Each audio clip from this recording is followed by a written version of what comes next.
যেহেতু পবিত্র জুমার দিন, তাই জুমার দিনের বিশেষ আমল সমূহ সম্পর্কে বলা হচ্ছে।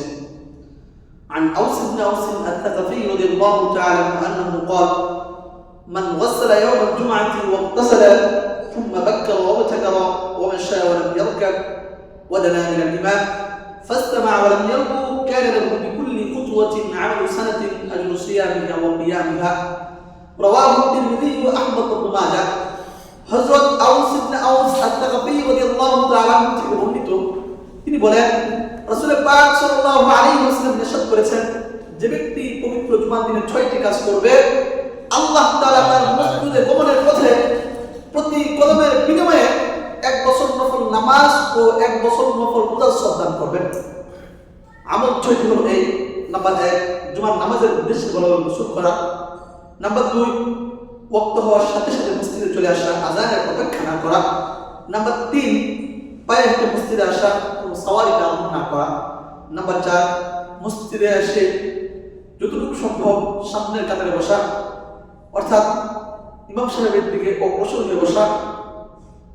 নাম্বার 5, মনোযোগ সহকারে খুতবা শ্রবণ করা। নাম্বার 6, খুতবা চলাকালীন কোনো অহেতুক কথাবার্তা বা অনর্থক কাজকর্ম না করা। তো এই ফজিলত সম্পর্কে রাসূল পাক সাল্লাল্লাহু আলাইহি ওয়াসাল্লাম বলেছেন,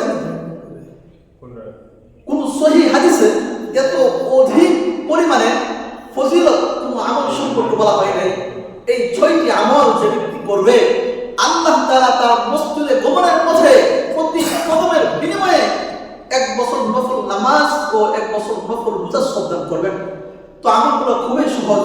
এজন্য প্রত্যেকটা মুসলমানের জন্য উচিত হলো যে এই আমলগুলো করা। আমল সহজ কিন্তু ফজিলত অনেক বেশি। তো এজন্য আমাদের এই আমল সমূহের প্রতি অনেক গুরুত্ব দেওয়া উচিত। এছাড়াও আরো সুন্নাত রয়েছে, যেমন উত্তম কাপড় পরিধান করা, ইস্তেমাল করা, বেশি বেশি দুরূদ শরীফ পড়া, সালাতুত তাসবিহ নামাজ আদায় করা, সূরা কাহফ তেলাওয়াত করা, 2 খুতবার মাঝখানে হাত উঠানো ব্যতীত মনে মনে দোয়া করা, সূর্যাস্তের কিছুক্ষণ পূর্ব হতে সূর্যাস্ত পর্যন্ত দোয়া ও নফল ইবাদতে মশগুল থাকা।